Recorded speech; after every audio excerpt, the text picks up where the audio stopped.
Welcome to the Tzutzes of Parsha, sparks, tidbits of Torah, sayings and interpretations on the weekly Torah portion. This week, Chayei Sarah, the life of Sarah. It's interesting that there are two portions of the Torah that have the word for life in it. Chayei Sarah, the life of Sarah. And a little bit later, at the end of the book of Bereshis, of Genesis, it's Vayechi Yaakov, and Yaakov lived. Both of these sections talk about the passing and the burial of these two patriarchs and matriarchs. Sarah, all of her life was mentioned in last week's Torah portion. This week is about her passing and her burial. Same thing with Vayechi Yaakov. There it talks about Yaakov's end of life and how he summons his son Joseph to make sure that he's buried in Israel. So what we see from this is the general idea that the life of a tzaddik, of a righteous person, is not the physical life. And therefore, even after the tzaddik, the righteous person, is no longer here physically, nevertheless, they are still considered to be alive. In fact, the Talmud tells us, Zohar, Midrash, that when you're dealing with a Rasha, an evildoer, even when he's alive, he's really dead, because his whole life is connected to things that are the opposite of true life. Whereas a tzaddik, a righteous person, even when he's no longer physically alive, he is truly considered to be alive. The Zohar uses this to answer a question about the propriety of people going to the graves of tzaddikim, of righteous people, to pray to God. Isn't there a commandment in the Torah that prohibits seeking the counsel of the dead, dorish of a mason? It's a necromancy, it's a form of idol worship. And the Zohar says that's true when you go to someone who is dead and to ask him to intercede on behalf of yourself. But when you're dealing with a tzaddik, a righteous person, the Zohar says, then he is or she is alive even after they're no longer physically here. Okay, so this is the parsha that talks about Sarah's life, even though it talks about the passing of Sarah and her burial. But as the Rebbe explained, and we went into this in some depth last year, that when we look at the events that transpired after her passing, we see what her life's accomplishments were. The accomplishments of Sarah are essentially not different from the accomplishments of Abraham. They worked as a team. What Abraham introduced conceptually, Sarah brought into the world of reality. She concretized the ideals of Abraham.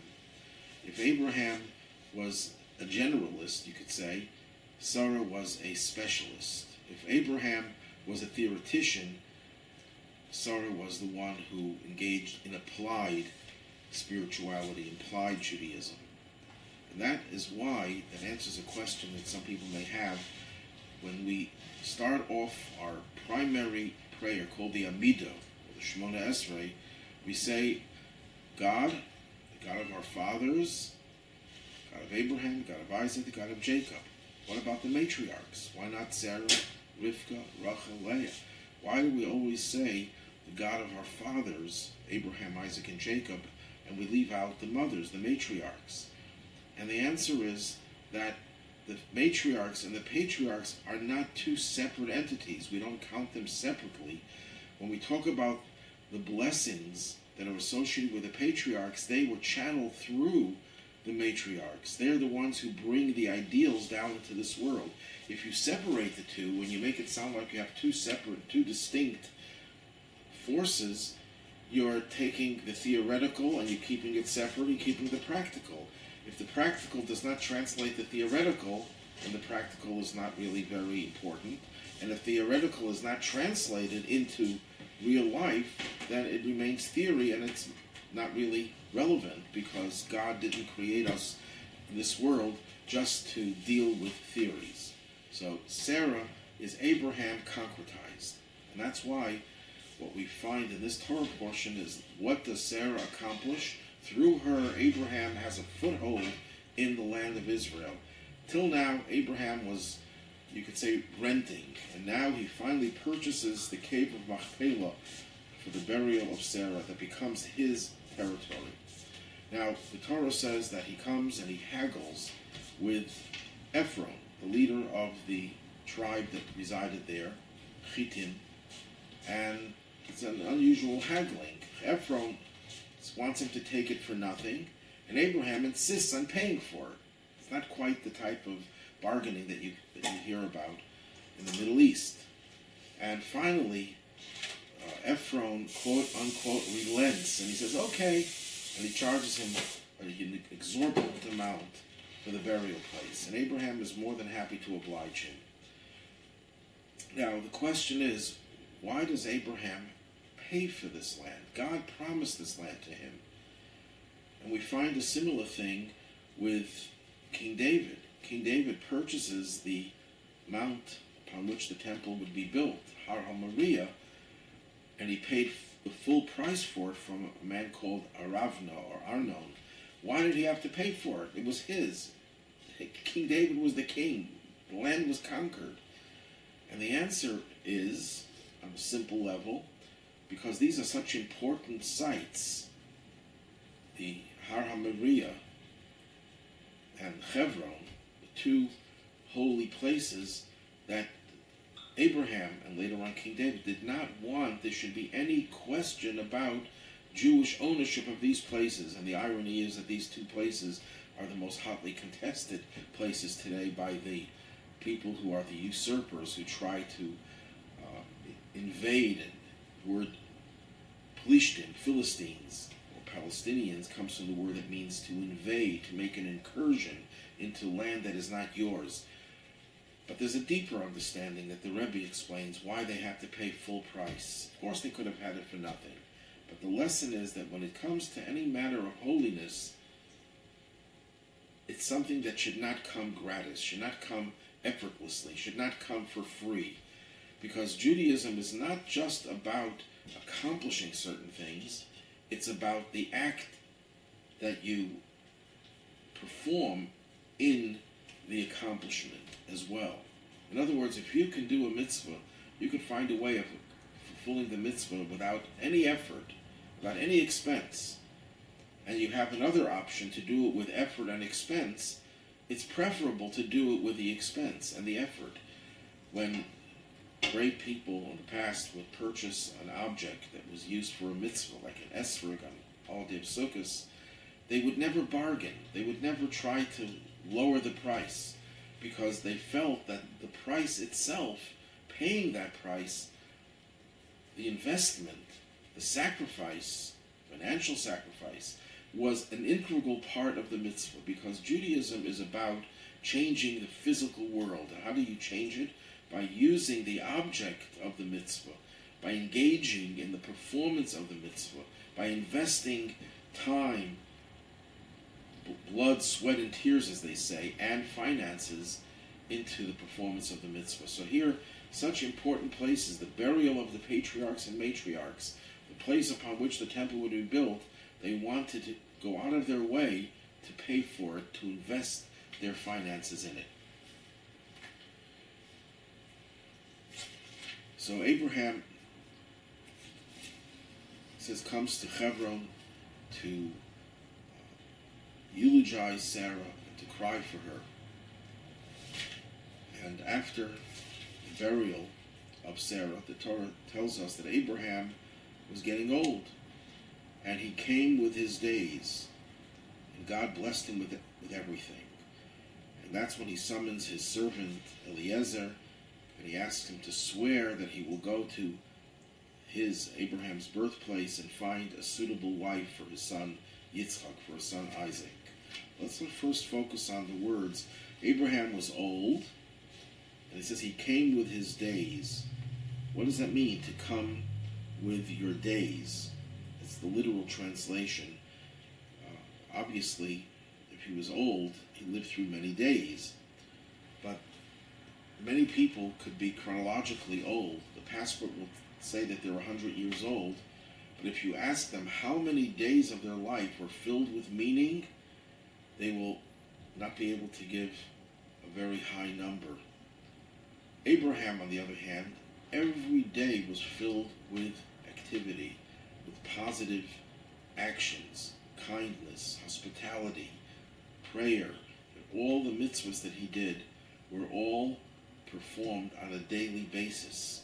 The Baal Shem Tov said that if you can do, let's say, a few mitzvahs in one day, and the next day you do nothing other than the routine things that we do every day anyhow, that's not the ideal. The ideal is that every day should have a mitzvah performed on that day, so that no day goes by without it being filled with mitzvahs.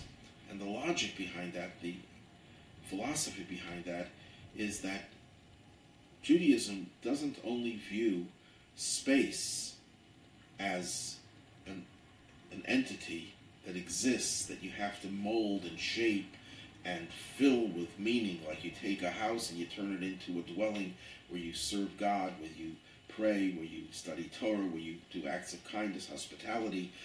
A synagogue is a holy place where we have communal prayer and so on. So we understand how we can take areas, locations, places, space, and turn it into something more spiritual, more holy. But Judaism also believes the same can be done with time. Time is also a creation of God, and every time could be neglected. You could just pass through that time and nothing is done, so the time is very raw, like a piece of wood, or you can mold and shape it into a beautiful piece, a beautiful sculpture, a beautiful piece of art. When you do a mitzvah and you fill every day with meaning, that is an art form where you're sculpting the time. The time itself should be holy. Just like you can do that with space, you can do that with time. Well, now that he's getting on in years, and it's time for him to find a wife for his son Isaac, who was not a spring chicken. He was about 40 years old. So we asked Eliezer to go and find him a wife. But where does he send him? To his birthplace, Haran.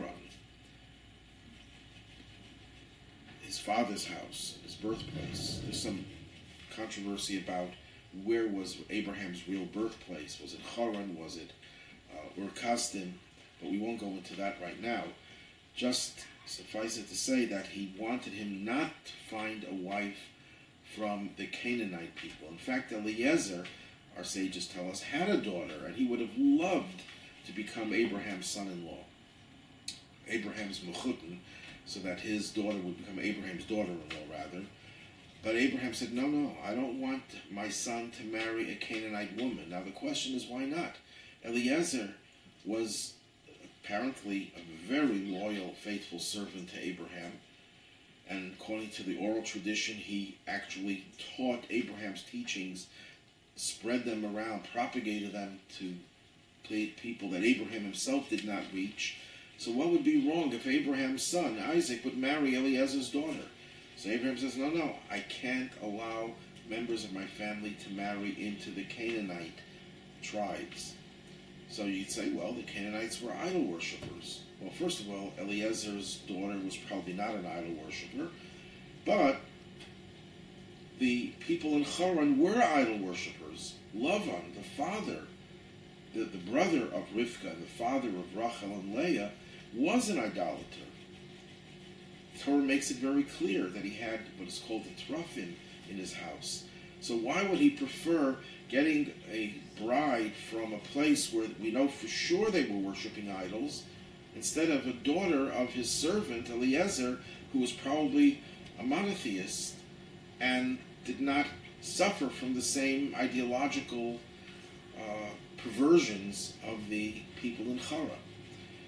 And the answer given by the Ran, Rabbeinu Nissim, one of the early commentators of the 13th century, and later on expounded on in many other commentaries, is that there are two types of evil in this world. There's ideological evil, and there is also behavioral evil, or the personality type, evil type.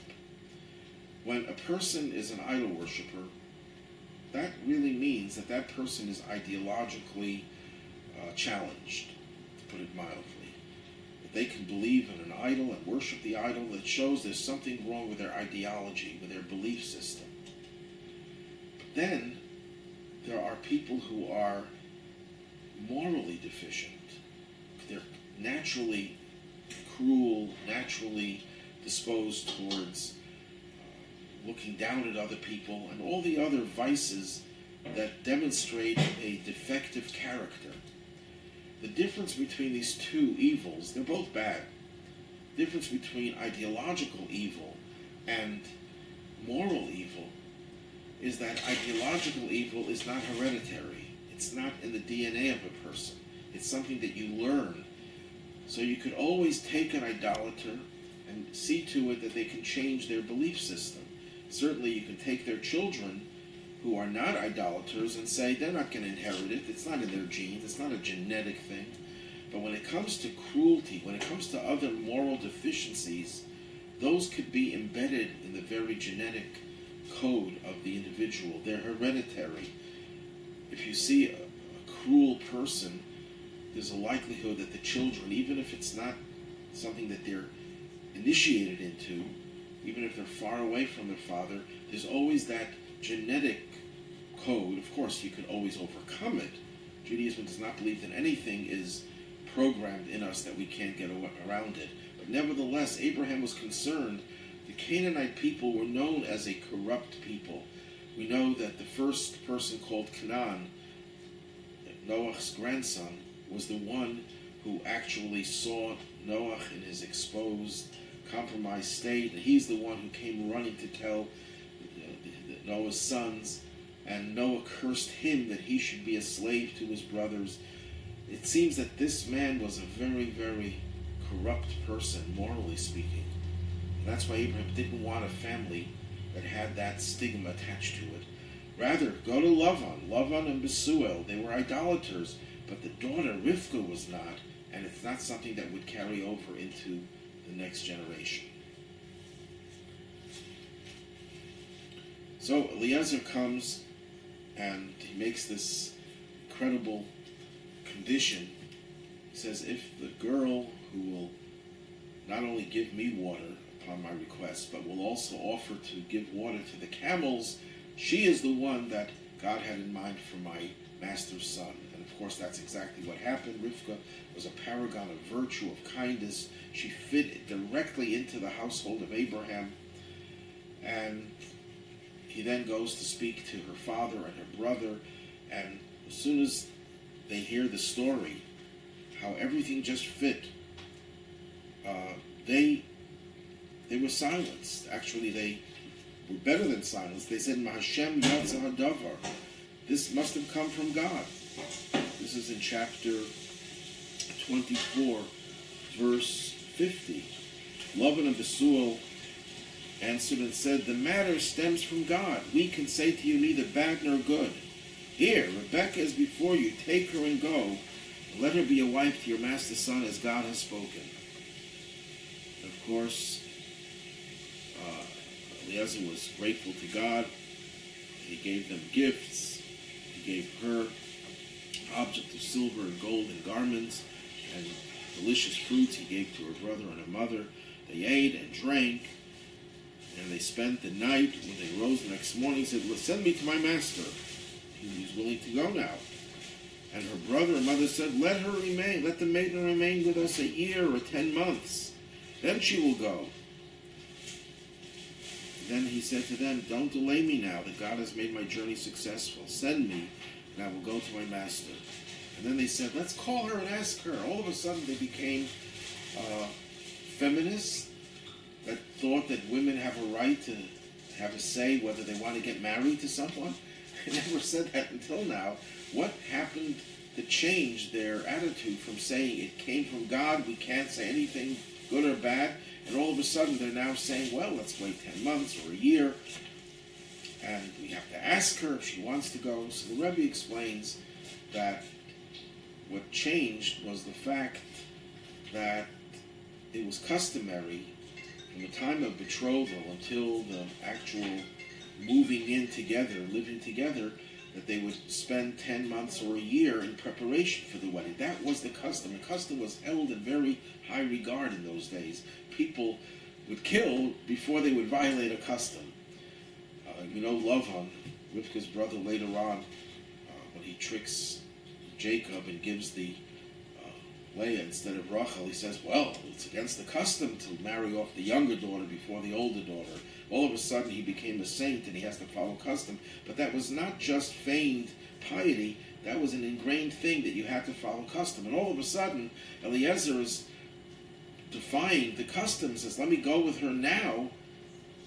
They realized that this couldn't come from God. God would never want us to violate our customs. And that's why they said we have to ask her if she's willing to go. Perhaps one could add another explanation, that Eliezer, as soon as he heard them say, we can't say anything, good or bad, and they said, here is Rivka, take her and go, he should have taken her and gone. He shouldn't have spent the whole night farbrengen, celebrating, drinking, giving gifts, and the next morning he wakes up and says, I have to go with her. If this came from God, how could you delay even a second? He should have taken her immediately as per their offer. They themselves said it. At any rate, they asked her if she wants to go, and she, of course, said yes. And the rest is history. Then she comes to the land of Canaan, and Yitzchak is coming from the other direction, and he's out into the field towards evening. He was praying. That was the afternoon prayer. Yitzchak instituted the afternoon prayer. Abraham instituted the Shachris, the morning prayer, and Jacob, the evening prayer. And he sees camels coming towards evening. So there's a Hasidic interpretation that evening is a symbol of the end of exile. And Yitzchak wants to know, what's the merit that Jews will have that will earn them the redemption through Mashiach? And the answer is, he sees camels coming. The Hebrew word camel, gamal, also is related to the word for gemilus chasadim, bestowing kindness. He said, you know what merit they have? Maybe they're not so perfect in their study of Torah. Maybe they're not so perfect in their observance of the mitzvahs. But one area that Jewish people, at the end of exile, have distinguished themselves in, and we see this in our own lives, is the acts of kindness, the amount of tzedakah, of charity, the amount of kindness, the organizations that Jews have developed to help one another is astounding. And that merit alone is enough to bring us Mashiach and the redemption. So what happens now? She sees Yitzchak coming, and she falls off the camel, and she asks the servant Eliezer, who is this man who's going towards us? And he says, this is my master. And she takes her tza'if, her veil, and she covers herself. We find, as commentators point out, one other place where a woman covered herself with a veil, and that was Tamar, when she was upset that Yehuda, her father-in-law, had not given her his third son to marry. So she covers herself up, poses as a harlot, and Yehuda has a relationship with her. What's the commonality between these two women, Rivka and Tamar? They were both considered to be righteous women. They both also bore twins. Rivka has Yaakov and Esav, and Tamar has Zarach and Peretz. Peretz, the ancestor of King David, the ancestor of Mashiach. And they both cover themselves with veils. One explanation is that a veil is a symbol of secrecy, of something that is concealed. The two sets of twins represent the future. The future, two types of futures, you could say. One is where you have the struggle between Yaakov and Esau that symbolizes the entire exile, lengthy exile, especially the last exile is called the exile of Edom. Edom is Esav, and the Talmud says, unlike the exile in Babylon, where we stayed for 70 years, unlike the exile in Egypt, we were there for 210 years, this last exile seems to be endless. We don't know when it will end. We know it will end soon, but we have no indication. It's gone on for 2,000 years, approximately. That's the idea of the veil that covers up, that doesn't allow us to know the secret of when the redemption will happen. We've spent so much time in this exile. We were covered up. The end game was concealed from us. That's one. Then there's another. Tamar has two sons. They were both tzaddikim, both righteous, although one of them was superior, but they were both righteous. That represents the end of days, when there will be a rapprochement between Yaakov and Esau. There will be only righteousness. That represents the Messianic age, which is also a time of concealment. Concealment in the sense that whatever we expect will be more than that, will go beyond that. That's why it says in the Talmud, Mashiach comes when we're distracted, behesach hadas, when our mind is no longer focused on it. And the Alter Rebbe explains in Tanya that obviously doesn't mean literally we shouldn't be focused on it. We're supposed to pray for it, and we do every day. But it means that Mashiach and redemption will transcend our understanding, that it's elusive. We can never fathom the depth and the infinite nature of the Messianic age. That's why both of these women who represent the two stages, the exile, struggle between Yaakov and Esau, that's something that we don't have understanding and the knowledge when that will end. And then we have the other twins, the twins that represent the Messianic age itself, is also covered up. We can never fathom the extent to which this period of redemption will take us.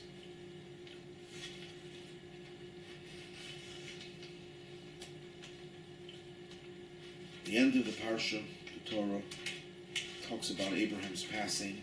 He was 175 years old, and he is buried by his sons Yitzchak and Yishmael. And though it may sound like not such a remarkable verse, it's a very powerful verse, because we know that Yishmael was older than Yitzchak. He was 13 years older. Yet, and the Torah usually lists things in chronological order, unless there's a special reason when it doesn't. And here it puts Yitzchak before Yishmael, the younger son, before the older one. And Rashi explains that from here we derive that Yishmael did tshuva, that he repented, and he allowed Yitzchak to go before him. He recognized that Yitzchak was the true heir of Abraham.